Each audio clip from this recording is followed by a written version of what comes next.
All right. Well, again, welcome everybody. Glad to have you here.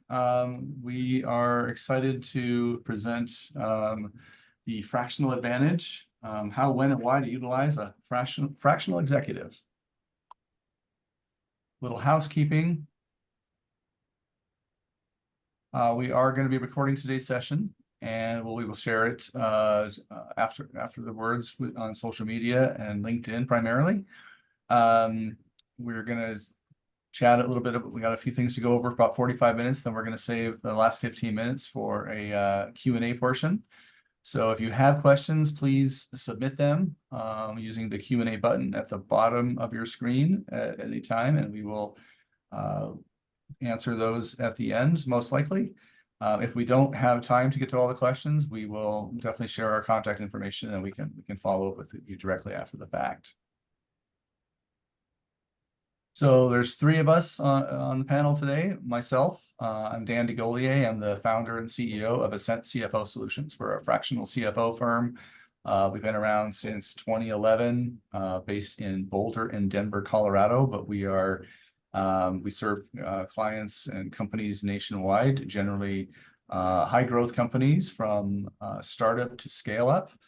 And we provide everything that you would want from a full-time CFO on a part-time basis. So we focus on financial modeling and forecasting, fundraising support, M&A support, and accounting outsourcing, and a lot of data visualization type solutions. We have what we call Insights by Ascent CFO, where we are providing really robust dashboards to give the C-suite visibility into their entire business. Next up, we have Nicole Steins with Talent to Team. Nicole, you want to do a brief intro? For sure. As I say, following your intro, that's hard to beat. Hi, everybody. My name is Nicole Steins. I am a VP of People at a HR consultancy called Talent to Team, based similarly like Dan out of Denver, Colorado, but similarly serve clients all over the U.S. We have consultants on the East Coast, West Coast, anywhere in between in every time zone. At this point, serving about anywhere from 60 to 65 clients, ranging from company size of anywhere between 10 to 200 employees, but some companies of even larger scale. And similar, we also partner on a part-time fractional basis for HR strategy, employee engagement, and performance management, anything in between top to bottom from HR. So very big bench of experience on our end. I think we touch tens of different industries at this point between all of the different consultants that we have on our team. So super excited to be able to join today and talk a little bit more about how we like to partner from a fractional perspective. Thanks so much for being here, Nicole. For sure. And Rachel Beisel. I've known Rachel for quite a few years. Love to hear a little bit about your business, Rachel. Sure. Well, my personal experience is primarily in marketing, sales, brand, and growth, both in-house and out-of-house. Startups as the first marketing employee, to Fortune 500, to nonprofit, direct-to-consumer, B2B, across a variety of different industries, including consumer goods, medical devices and pharma, telecommunications, outdoor industry, technology, SaaS, and more. I started lead out sales nearly 10 years ago, also in Colorado, Boulder, but I'm primarily based out of Colorado Springs today. And I started as primarily a fractional CMO agency and have since integrated in a people and data science component, adding 2 partners with deep expertise in those areas. And we offer comprehensive services that integrate data analytics, strategic planning, and team dynamics to drive business growth in a fractional format. Thanks for having me today. Yeah, fantastic. Thanks for being here. Rachel, would you like to talk a little bit about the growth of different fractional roles over the last several years? I know that you found something here to share with the audience. Yeah, when we were prepping for this webinar and just looking, I was curious about the term fractional itself, if people are even familiar with that. I'd be curious what the audience thinks in terms of that role. I know when I had started, I didn't think there was a lot of fractional CMOs out there. You were actually, Dan, were the first person that I had heard with a fractional title. And I think part-time or other types of titles had been used in this capacity. So I just put this in Google Trends, and that's what we're looking at here for the past 5 years, just to see the rise of the term fractional CFO, CMO, as you can see, Dan, maybe you were leading the pack with the searches for fractional CFO, and I co-opted the fractional term for CMO. And you can see that rise. It's kind of an eye chart, but in between 2021 and 2022, when you start to see more fractional CMO, now I see them across my network all the time. And Nicole, I think like fractional HR is actually going to be something that we might actually see breaking out more in the future. Completely agree. Yeah, definitely seeing lots of growth in the HR space for sure. Mm-hmm. And it looks like a rise, like in a post-COVID world, maybe when everyone went virtual, there was a lot of change, which is also some of the reasons why you might hire a fractional executive. So you can see a significant rise between 2021 and 2022, like right around like peaking COVID time.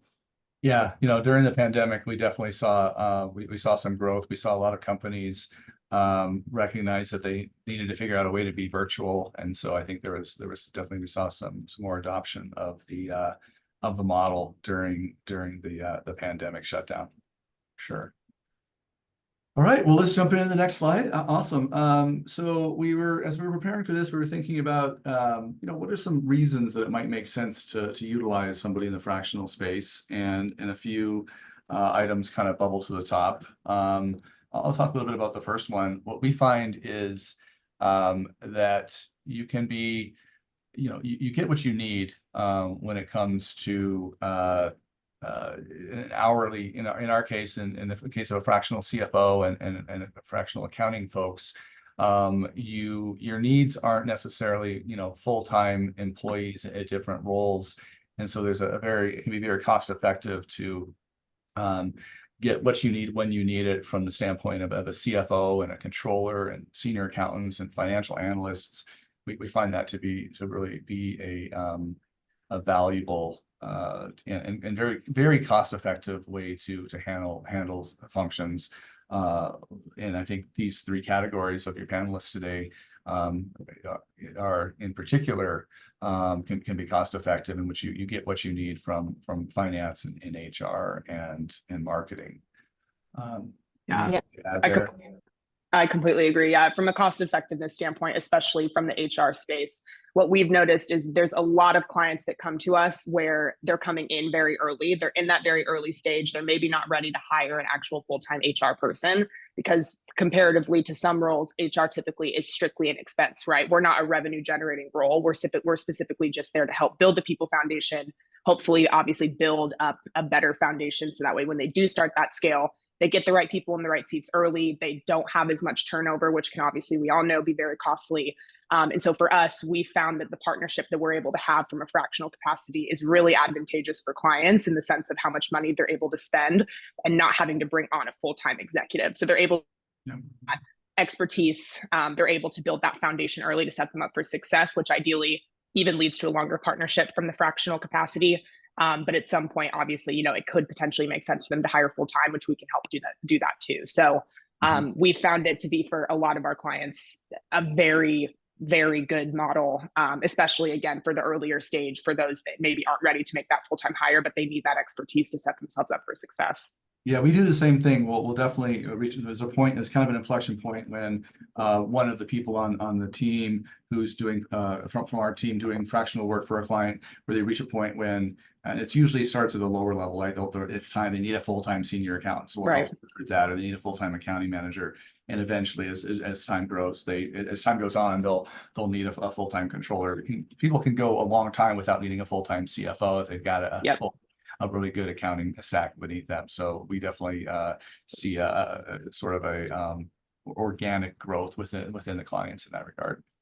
For sure. Also hiring too, like it can take 6 months to a year to find a C-suite executive. So if you need some interim leadership during that time, and you want to make sure that you hire slowly, especially for such an important role, but you still need to find that you'd have to have the leadership in. That's another area in which I see that too. Absolutely. Completely agree. And it's also a thing too for us, where we see it's like there's no better person to hire a full-time person for you than the people who have the expertise and actually know what you need after they've gotten to dig into the weeds of what your business has built. And so I think it also allows an opportunity even too for a better hiring placement, right? Like, because at the end of the day, most people who are coming to work with us they're coming to work with us because they know it's a gap of expertise for them. And so for us to also be able to partner from the hiring standpoint, potentially later on after an engagement, also becomes hopefully an advantage, because ideally that would lead to less turnover. And again, back to the point I kind of made earlier, we all know how expensive it can be to replace individuals, especially people of higher caliber in that executive seat. It can take a lot of time.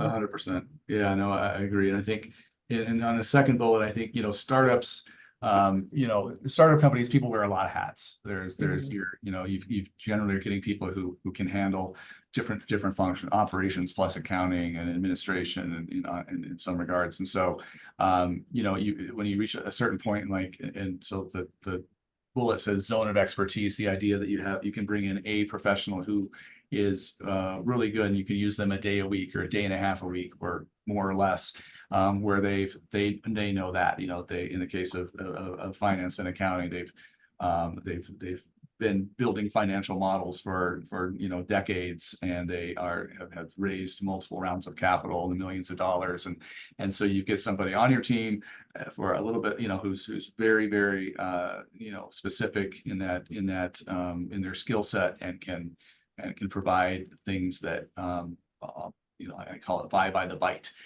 You just buy, you get what you need, you get an hour, you're doing it by the hour as opposed to by the year if you have a full-time employee.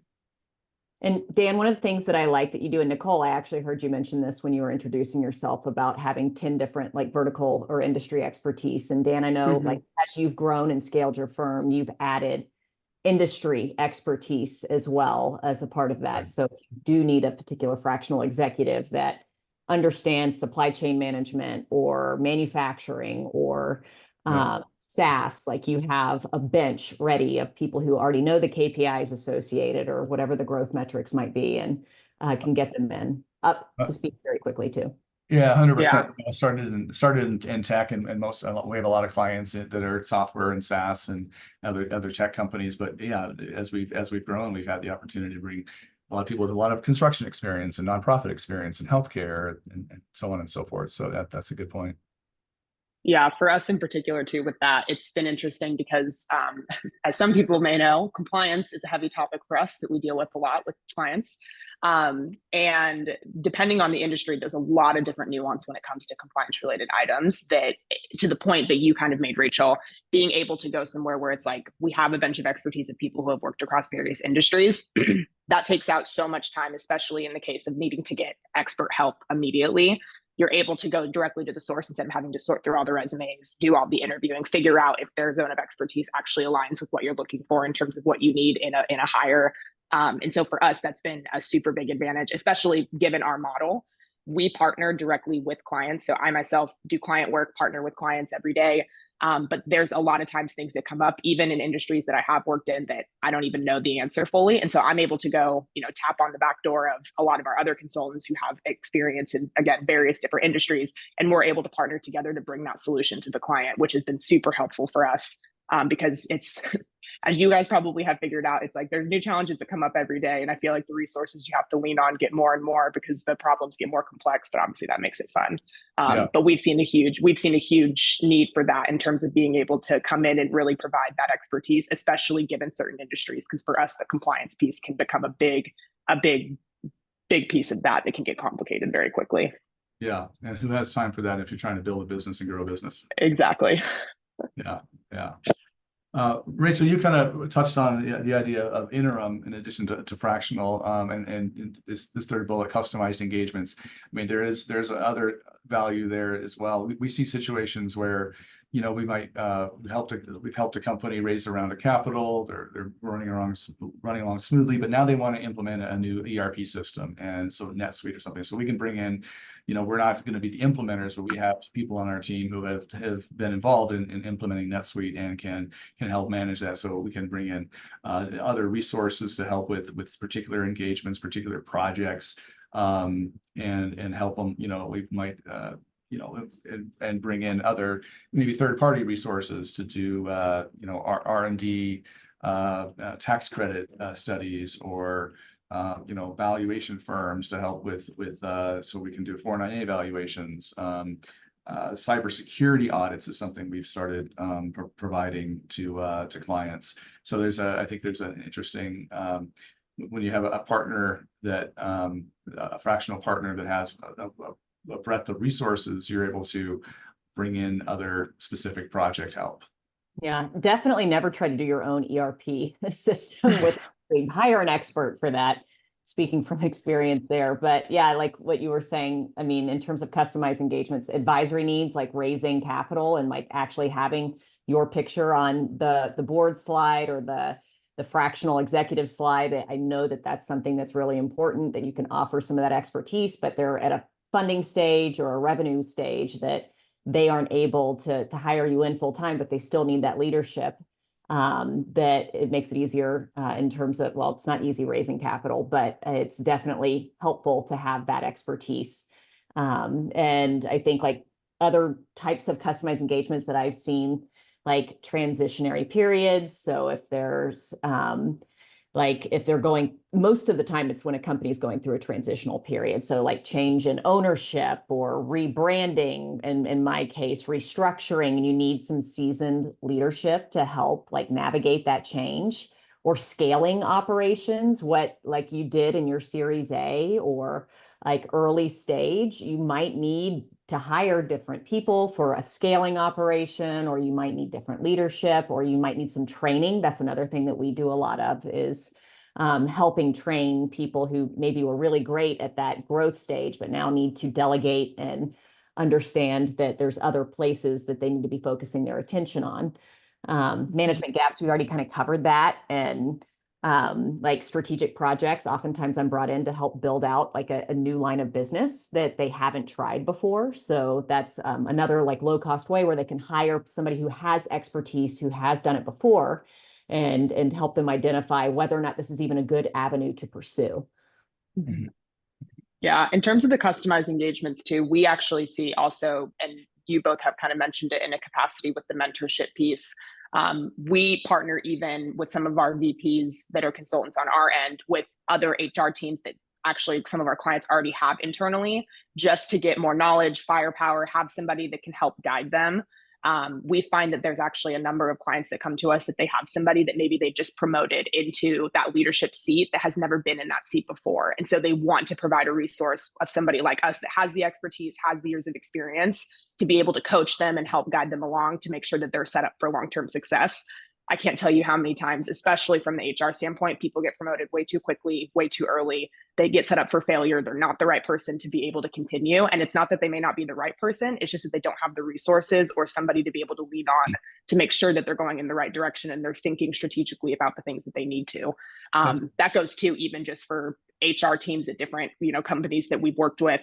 Sometimes we even have HR leaders that come to us that are experienced, they have that expertise, but they're like, hey, we're about to go through this big HRIS implementation, probably similar conversation that you mentioned, which can be a big undertaking. And sometimes it's like, you just need more hands and more expertise to be able to do that. And it might be something that is more of a temporary short-term project. But again, something like that, where you're able to bring in more firepower, sets you up so much more for long-term success, and is a great example for us of how a lot of clients have utilized us, even just from a short-term engagement, and having that be a little bit more customized to being project specific.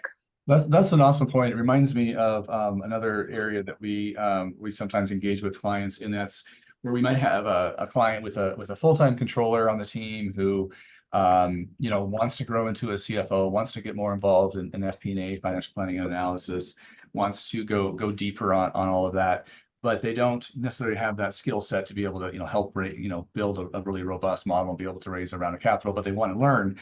We can, the CFO can be a mentor. The fractional CFO can kind of be a mentor to them. They can coach them.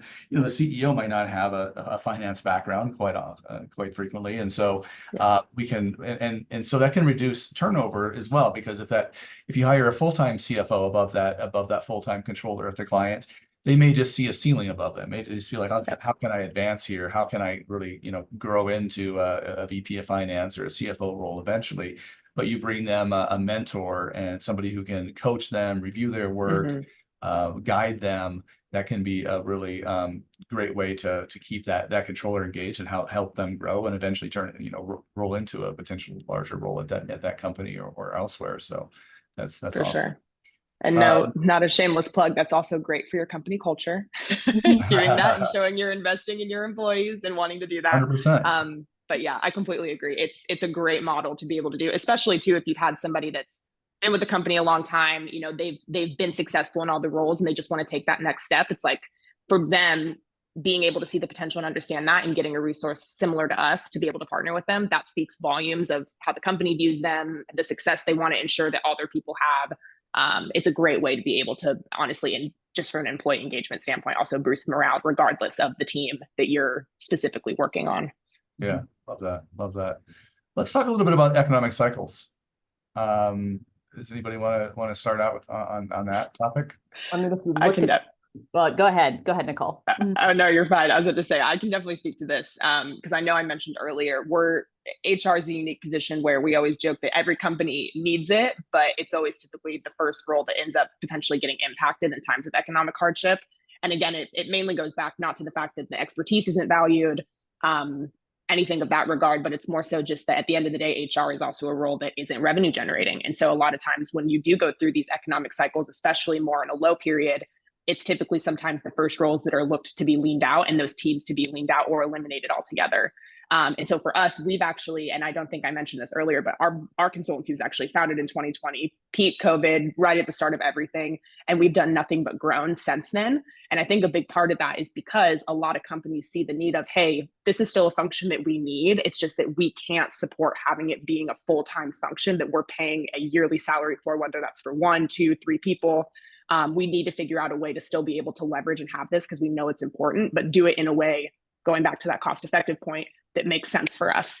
And so for us, we've found that to be something extremely valuable in a sense of we call ourselves kind of economic cycle proof because we see that there's always a need, even when things are going really well, economics are high, companies are thriving, and they might actually be growing so fast that they need more firepower and they engage us to help them do that. But then also in the lows where they're able to lean on us and they're able to kind of fluctuate month over month, potentially how much they're able to spend, how much hands-on work they want during those certain periods of time when it might be a little slower with hiring. There might not be as many initiatives happening, but they still have an HR rep that's able to be representative and still have that strong expertise that they're not having to pay a full year salary for. So I'm sure you both have seen very similarly, probably similar trends in that, but I know from the fractional perspective, I think that's a huge advantage. Sure. The work still needs to get done. And so I think I would simply state, if you remember the previous slide of the rise, it was right around 2020 when you said your company was founded.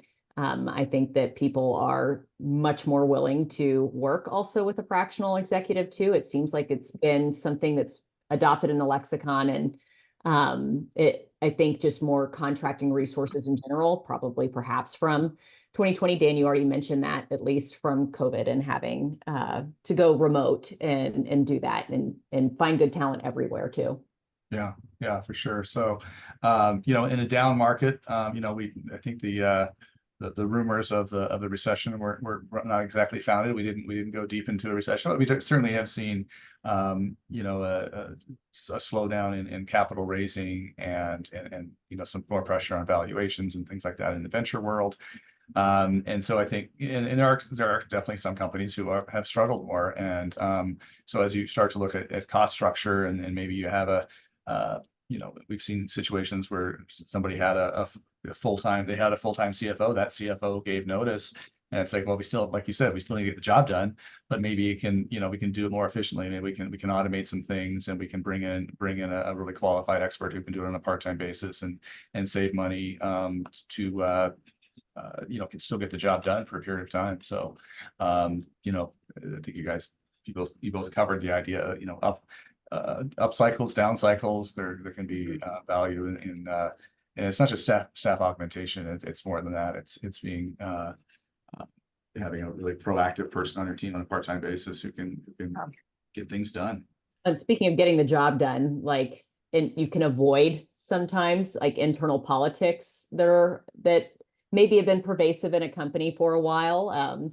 So that's something that you can just come in and head down. Or another thing that I've also noticed, at least as it relates to internal politics, Sometimes it appears to be a marketing or sales or growth problem, and it's really might be more of a people problem, or they just don't have the right data in place to make those decisions, which is part of my expansion, at least at Lead Out. And because marketing may point or shine a light there, but it, in fact, actually was never a marketing problem to begin with. It could be also product market fit. There's a variety of other things. So I can either partner, Nicole, I think, as you said, with other people that you can bring in, or that's some in-house resources that I've actually found almost unanimously in a lot of my at least recent engagements is that it might be more people, workforce management, or like coaching and communication versus like just not having the right data to make the right decisions in place. So like EQ, FQ, and IQ.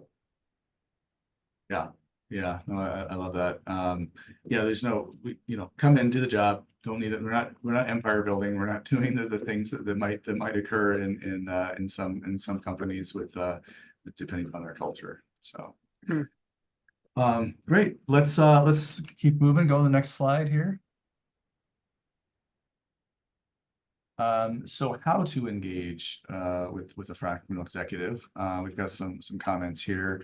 I think a lot of it is coming in. For us, we find our best engagements is where we are we're brought in and we're brought into the team, brought under the umbrella, under the tent, or whatever analogy you want to use, where we are a trusted advisor who is things are shared with.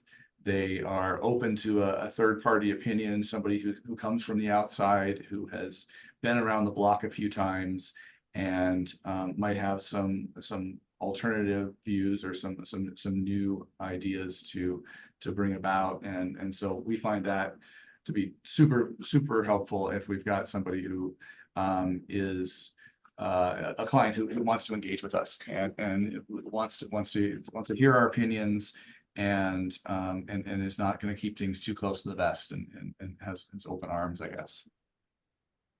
Yeah, I love the open mindset piece. I think in particular with working with anybody in a fractional capacity, I think, bringing on somebody fractional, there might be an actual problem or like a specific kind of, we talked about the customized engagement where you're bringing them in to work on something super specific. But I think also knowing when you bring in somebody of our capacity, I think there's also an aspect of that, knowing that with bringing somebody like us in, we're going to be able to bring new ideas. We're going to be able to bring new processes and things that we think could be more effective for how things get done and how they get implemented for the long-term strategy of the business. And I think we've seen sometimes where people, bring on a fractional exec, they're super excited to get the extra hands, but then they become a little bit resistant to some of the things and the ideas that are being presented. And change is hard. I think that's always the part that we have to remember, is that change is always a scary thing. There's always a cycle of that for how those emotions get handled and what that looks like. But I do think there is an aspect where having a more open mindset with working with somebody fractional is a huge advantage, I think, and makes the partnership even more effective, because you're able to build that trust. You're able to try something different than maybe you hadn't been doing before. And that's, at the end of the day, the biggest way that a fractional executive is going to be most beneficial, is by leaning on those new ideas, that fresh perspective, and being able to try something different than maybe you haven't done before. I know from, again, the HR space, that's a big thing that we definitely lean on, because there's a lot of ways that people, I think, traditionally view HR with being more of like cookie cutter policies, compliance, all that. But it's so much more and goes so much more beyond that now, to where we even have to constantly be doing continuous education of reminding people, hey, this is how this has changed, especially post-COVID. And so that's been a huge thing for us that we definitely lean on and like to encourage. Yeah, love that. Fresh perspective. I think a good fractional executive will offer fresh perspectives that will land with the client. I think it goes both ways. Exactly. Yeah. 100%. So a good fractional executive will be able to introduce it in a way that makes sense. You can understand it, and you are willing to go hand in hand and trust to lead in that direction. For sure. And I think we've already kind of tied in the second bullet into that discussion around the idea of treat us like a teammate. Treat us like not just as a service provider and somebody who's on the clock. Like bring us in as a true teammate. That's where the value comes from, is don't piecemeal out and just have us work on this project, but bring us into the strategic direction of the company, and let's find, see if we can poke holes in that and find weaknesses in the strategy, and pull us really closely in tight.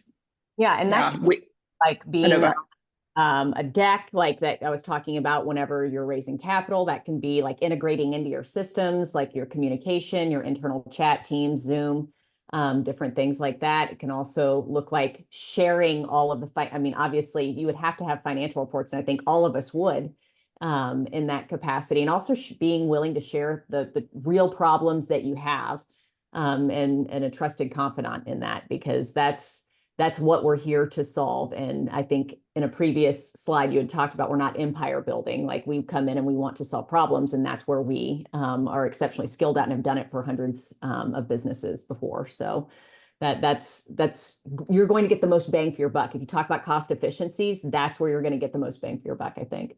100%. Completely agree. Yeah, love that. I love that. And building trust ties into all of those things. I mean, trust isn't developed immediately, right? And so I think part of the responsibility of the fractional executive is to show, during those early stages, show that they've got a lot to bring to the table, and that trust is built over time. That's not something that is immediate. Yeah. But be open to it, right? The founders and C-suite executives need to be open to saying, okay, this is a teammate who can add value. So let's pull them in. Yeah, I think too, with the building trust also, especially working with a fractional exec that's going to come in and make impact to build that trust. And I know this is something, even for me personally, that I like to do with starting any new engagement, but it's always leading with data, right? Like, we want to be able to get into all the systems. We want to be able to be really plugged in and be that in-source resource, because we honestly want to be able to just bring potentially a fresh perspective to data that honestly the company may already have. They just haven't known how to piece it together. Yeah. And so I think for us, that's a big thing where it comes to the building that trust piece, that's what, and I might be jumping to the onboarding and pricing structure bullet, specifically more so to the onboarding piece, but a lot of the first couple of months, especially in any engagement, it's a lot of digging into the data, talking through that, making sense of that, making sure that you as the client understand the data and what we're trying to achieve from that, and how we actually go about like telling the story. Because I think that we've all probably experienced having trust fever a little bit when the data was potentially skewed, there was no data presented at all. And I think especially for us, knowing that we're coming in kind of as this fresh perspective, we want to make sure that we're also leading with data to make sure that any decision that we're doing and the recommendations we're making are going to be the best for the business. So true. So true. You said that so well. We have a very similar approach where we call it a immersion phase or an assessment phase, where before we don't want to come in the first day and start making recommendations. We want to understand things. So we send out a pretty thorough sort of onboarding request list, which is so we can have access to, like you said, all the data. We want to see all the historical financials. We understand the cap table and the operating agreements and the vendor agreements and the customer contracts. It's good for us to get it. So we can come in with that mindset of learning and being a sponge and taking it all in, and then as a discrete phase. And we find that to be very valuable, to have that discrete phase of immersion and understand the business inside and out, ask a lot of questions. And then as we start to either build the first financial model for a client or update the one that's already there, or a hybrid of those things, asking questions as we go, we find it is really valuable. Let's dig into all these assumptions around the revenue growth, and let's look at the pipeline. Where's that coming from, and what is the size of the market? And let's just pull all those pieces together. And that's a kind of discrete. Again, in most cases, it's a discrete phase. Now, occasionally we do have a dumpster fire that we come into, in which maybe it's more a matter of putting out fires and implementing short-term solutions. But we still kind of have that mindset of let's make sure we're capturing the big picture as we're coming into it. For sure. And same thing, have a discovery engagement. That's a great way to test the waters with a new executive. You can't just come in and expect to sign a 6-month contract unless you come highly recommended, or they know that they need this. A lot of times coming in, they don't know all of the different problems that might exist. or lack of problems. And maybe it's like a way to self-select out, like, here's a few things that you can do and like when to not work with a fractional executive. Maybe that custom discovery helped them understand, okay, this is where we should be focusing. Again, it's a people problem or a finance problem. You're not ready to scale in this way just yet. I mean, there's definitely been times that I've leveraged a discovery engagement where I'm making a recommendation that I don't think that they're ready for this type of engagement. Sure. And alternatively, like if it is a great way to test the waters to say, this is what I think, this is how I would measure, this is if I'm coming in to be an interim solution for the next 6 to 12 months. Here's how I would grow and scale this particular problem or whatever it might be, or line of business, or their existing core business. And I think if they enjoy that, that's a great way to get everything that you need to feel confident also in yourself in taking on that engagement and that you have the right expertise too. Yeah, yeah, for sure. Let's talk about pricing for a second. So we do, our model has been, we've tried fixed fee a couple times in the past. It doesn't really work for us necessarily because the needs of the client do change over time. So our structure is an hourly model. Different folks have different rates. CFOs have one rate, and controllers and accounting managers and senior accountants have other rates. And then we have just a kind of a monthly minimum around that. But what about you guys? Are you more hourly, more fixed fee? Talk to me a little bit about that. Yeah, we're definitely more hourly. For us right now, we have some specific projects that are a little bit more fixed fee where it's a kind of more standardized process that we're able to go through with the client. And so because of that, we're able to have that be more fixed. But we typically recommend the hourly model just because, similarly to you, Dan, the needs of a client really just fluctuate, and you never know, especially too once you start that initial onboarding phase, digging in with a lot of the data, you're kind of getting immersed in everything. You don't know what fires you potentially may find, and then suddenly that changes the complete needs that the client maybe originally came to you with, and you have to everything. yes, Yeah. it's everything changes. And so for us, we find that hourly model to be very advantageous because we can then dive in and work on it, potentially a bunch of different things all at once, which typically will always make the recommendation of let's start here and then we'll tackle all these things down the road in terms of the priority, and obviously have that conversation with the client. But for us, the hourly model has worked super well because, again, going back to kind of the economic advantage with being able to fluctuate in that, we found that to be really healthy for clients where, hey, there might be something that, especially from a people standpoint, could be totally on fire one month where we need all hands on deck. We need you guys to be full force, really, really helping us kind of lead the charge here. And then there might be some other months where it might be a little bit more quiet. And so that fluctuation just allows, I think, more certainty for the client to be able to have a better idea of how much they're going to be spending. But I think also gives them control of knowing, hey, when we do need this, we're able to fully engage and potentially put more dollars in front of this. But if there isn't as much going on, we don't need to. Right. Obviously, our model, we work. There are some clients that we have where we're quite literally acting as almost their in-house HR team, and so it is a bit more consistent. But we definitely have the clients where it fluctuates a little bit more on that hourly model. Yeah.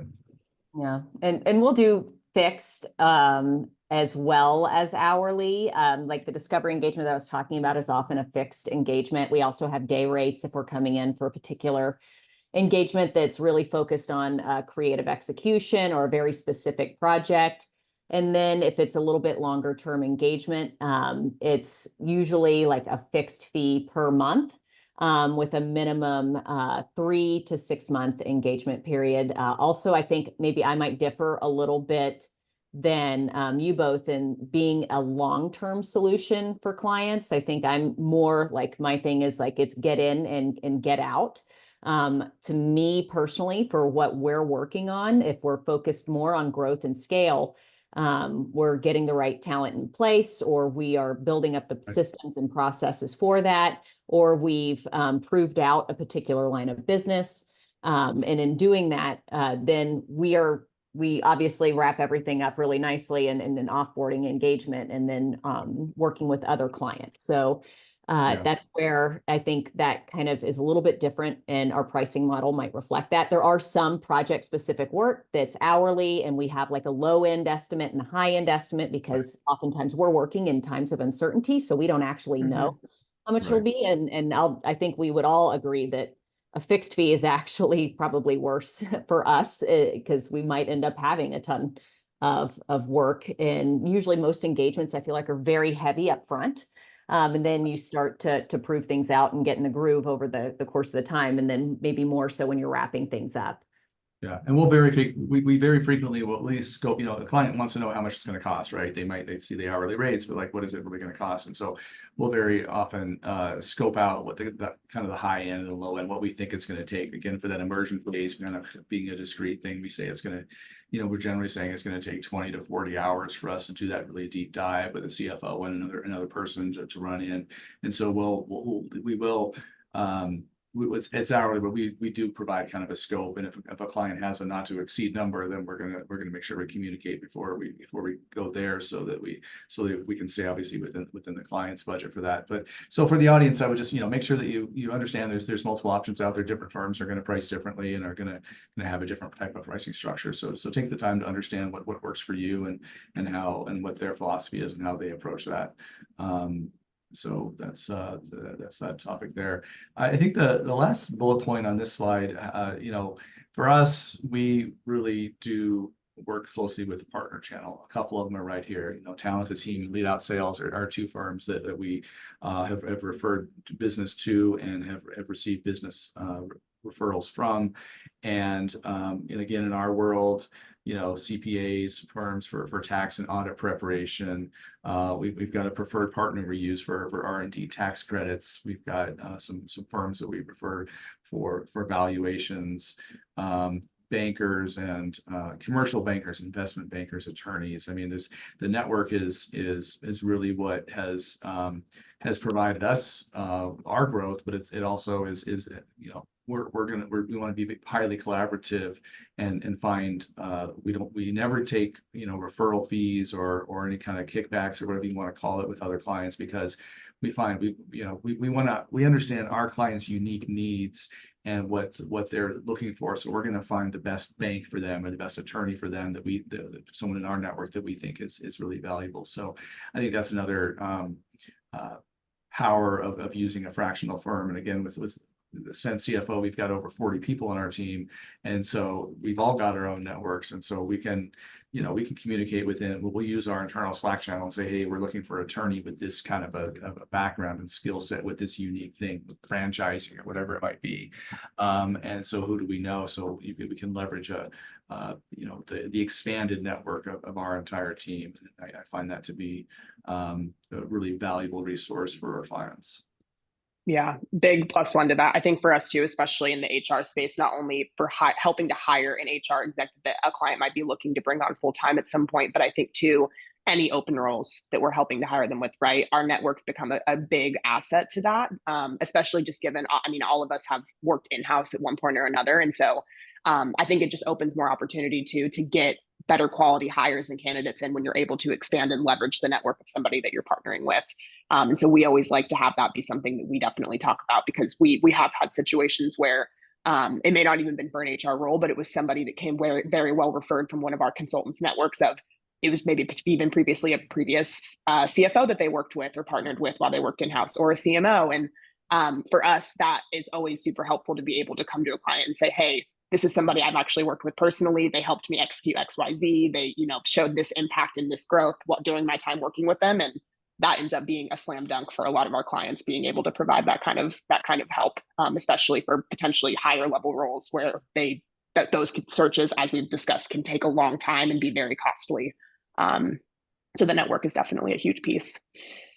Yeah, I don't have too much else to add. You guys took the words right out of my mouth. I would say, just from a fixed fee standpoint, once I'm already engaged at a 3 or 6 month type of engagement, if there is somebody that's in my network that has particular skill set, then that's another thing that I often do with my clients is we'll pay out that contractor or someone that's within my network to help get something done that I know is either better at it than I am, or potentially more cost effective for the client, so that I can get in and get out in terms of what needs to be done for them. So like, my network is probably one of the most valuable assets that I know that I have personally.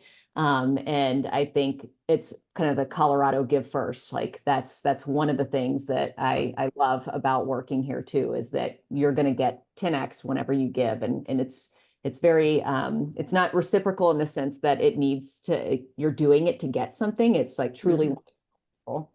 Yeah, Yeah. collaborative and supportive for sure. No, it's I've spent pretty much my whole career in Colorado, but I just from what I hear about other places, it's not necessarily the same sort of give first attitude. So that's a great point.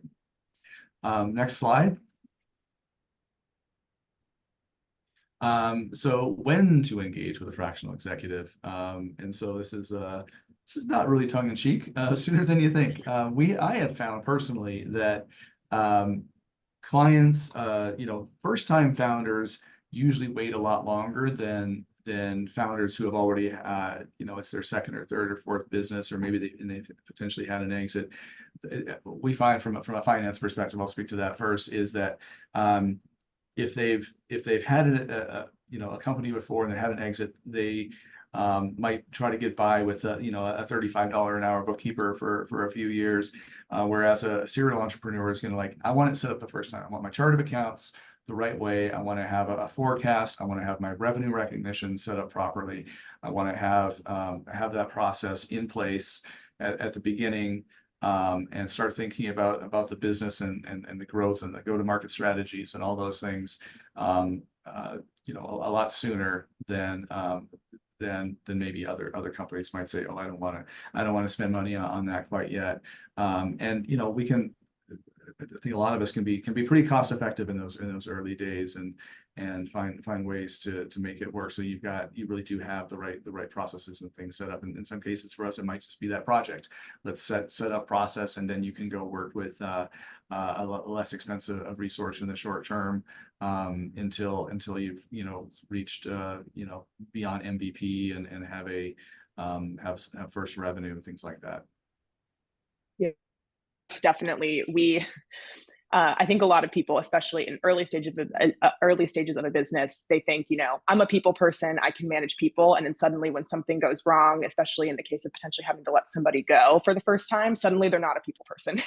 And so I think for us, we've always seen the sooner relationship too with an HR exec, it sets your business up for so much success, being able to have a lot of processes and things in place that also protect you potentially long term, but also helping to potentially assure that you have the right people in the right seats earlier on, which can be so critical for that initial first couple of years in your business, but also even the long term. And so for us, we get a lot of people that come to us, which I know we kind of have hit on that business inflection point, which I know we can dive into here also with both of you. But that's when we typically have a lot of people reach out to us, is if they have a big decision they need to make with the people or with somebody in particular in their role. They need to make a big change. Potentially they're thinking about restructuring the business in some way from a people perspective. And so they want to bring in an expert. But a lot of times, even those inflection points that they're messaging us to bring us in at that point could have potentially been prevented if they would have actually engaged us even sooner.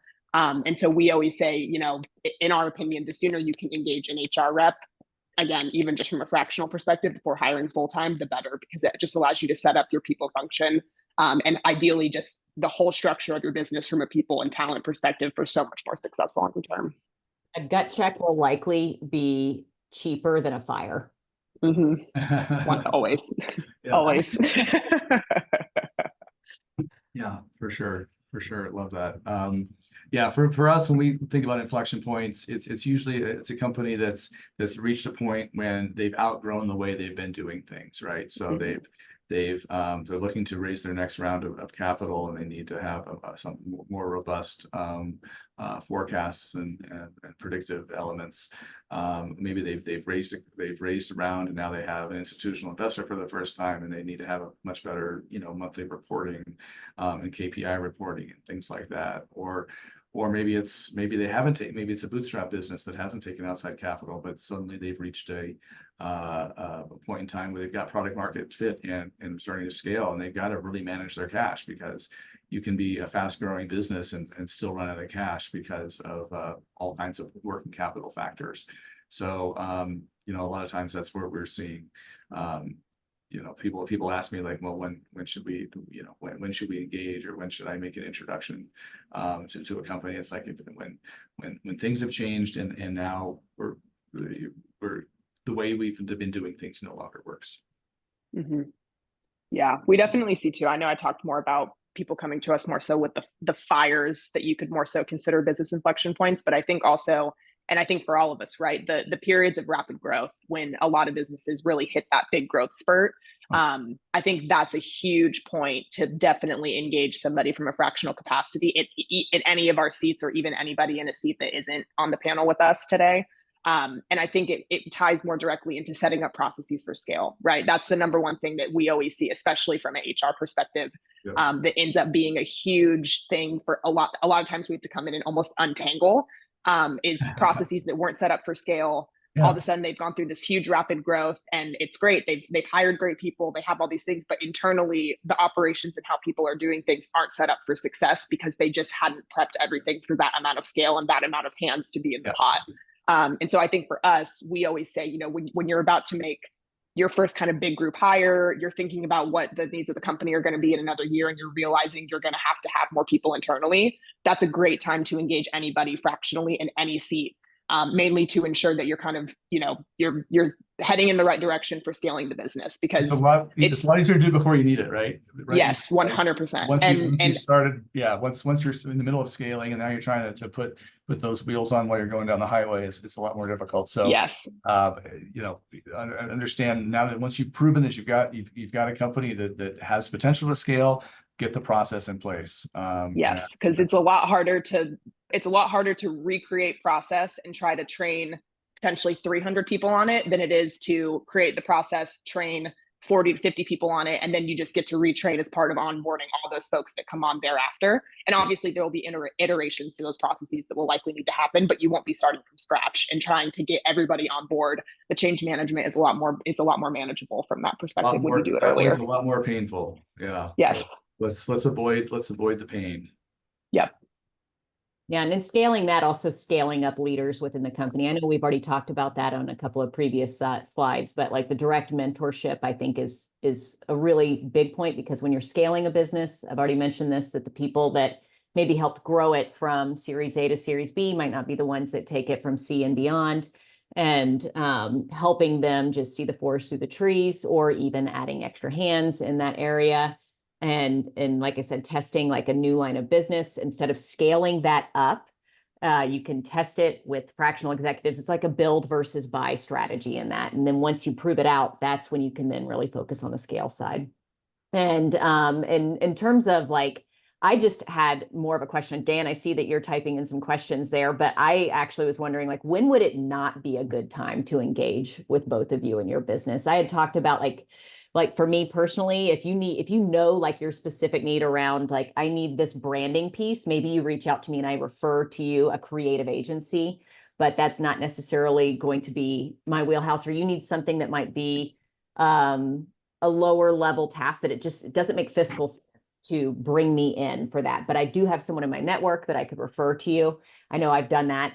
Dan, also with you in some instances too. So, or you have a very specific need that is just not my niche, or I could do it, but it's not going to be as cost effective. So that's like sometimes when you wouldn't engage with me necessarily. But what about you guys?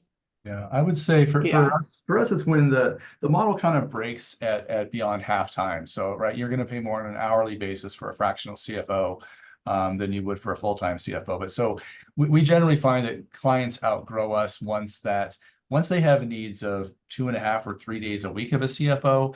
At that point, we would say, okay, I think it's time for you to have a full-time CFO, and we'll help you recruit for that if you'd like. We're not a recruiting firm, but we have a recruiter on our staff. And as a client told me once, we're in the path of great talent. I love that phrase. So with the fact that we see lots of really talented CFOs, and not all of them want to be fractional. Some of them want to have work for one company. We find that tends to be an inflection point about halftime when they're no longer necessarily a great fit.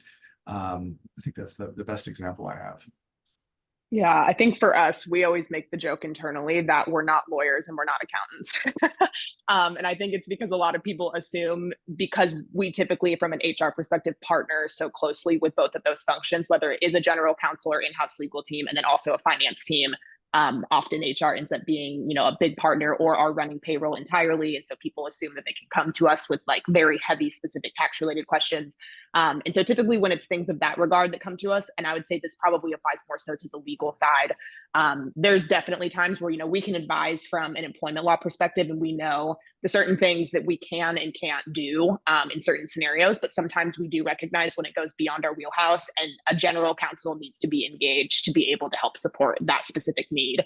And I would say too, that's a great time, even if you do reach out to a fractional exec, to Rachel's point, and it's not the right, like we're not the right person to help engage, because going back to that networking point, we typically have a plethora of resources and referrals that we can make to trusted partners of ours that we know would be able to help you and your specific problem. And so I think even just establishing that type of relationship initially, if the engagement isn't right timing wise, is awesome, because then we're able to still understand a little bit of your business. That way, if you do come to us at some point ready to engage, we kind of already have some background. We have some understanding. It may help with that onboarding process to be a little bit more quick. But again, we're obviously more than happy to refer people out to the experts that they need to engage with if we feel that a problem or something is not within our scope of expertise. Excellent. And we do have a question. You have to click the Q&A as opposed to the chat, but and I'll do it in the chat. But I know Chad Arnold asked a question: when you scope a fractional role, how often do you establish milestones or success metrics? I think that's important. I think we do that frequently. I think it's important for both the company and for our role, our engagement to be very, to be very clear about, what are the goals, how do you measure success with the engagement, as far as what's going to be delivered, and what the company specific milestones that are going to be met.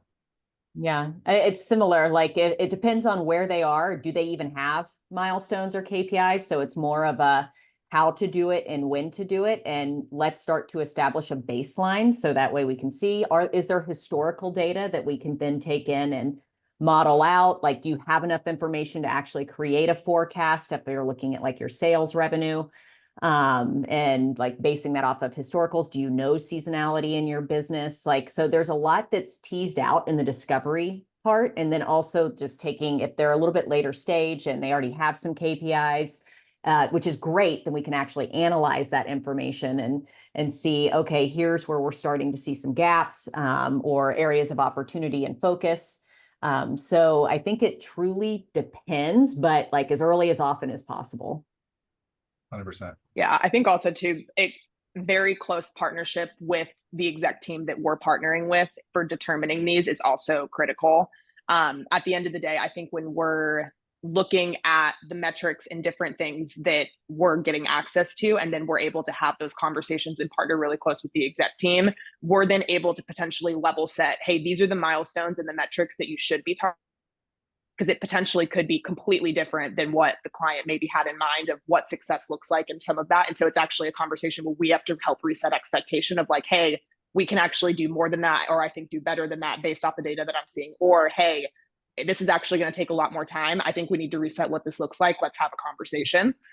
So I think it's very back and forth. And to Rachel, to your point, I think it does end up being that it depends type answer once you have access to all the data. And then how are you communicating the information up and down? Right. Too. Yeah, exactly.